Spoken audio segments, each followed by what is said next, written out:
guys, Ty here with what will probably be the fastest tropical outlook I've ever done here. And, well, that's actually good news because there's not really a whole lot to talk about here. Really, at this point, not too concerned with Sarah right now. Sarah's been downgraded once more to a tropical depression, and it is sitting over Belize, heading over towards Mexico and the Yucatan. There is a chance that this may get back out into the Gulf and strengthen just a little bit, but wouldn't really be too concerned with it from this point here. During this time of year, we start to typically see a lot in the way of wind shear. The sea surface temperatures over towards the Gulf, water temperatures are starting to cool. So with that being said, it's making for a more unfavorable environment as we go forward here. This is anticipated to try to make it back out to the Yucatan by tomorrow morning. At this point, we'll also be covering severe weather, so make sure you're staying tuned for that in particular. But looking at the environment out ahead here, we got it in a loop. As you can see, this is getting towards our current time frame. Wind shear actually really starts to ramp up as we go later into the week here.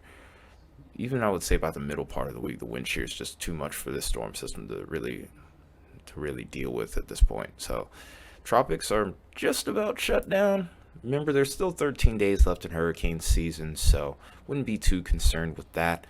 Also, dry air is becoming more and more of a factor, especially with that big frontal boundary that we're going to be having right around the 21st here. So that's also going to make things relatively inhospitable for the tropics here. And then, of course, over towards the main development region, I'd say we're just about shut down too. Here's a look at those sea surface temperatures, by the way. The Gulf is the only place that's kind of warm at this point. The sea surface temperatures are still good, but the closer you get towards land, you notice that we're starting to get into those greens here, which is signifying a pretty good drop off here.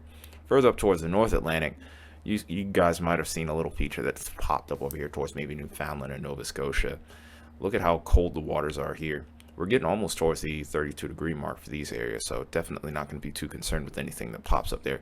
Could result in one more named storm, just to kind of bump up the statistics for the season, depending on whether or not it strengthens.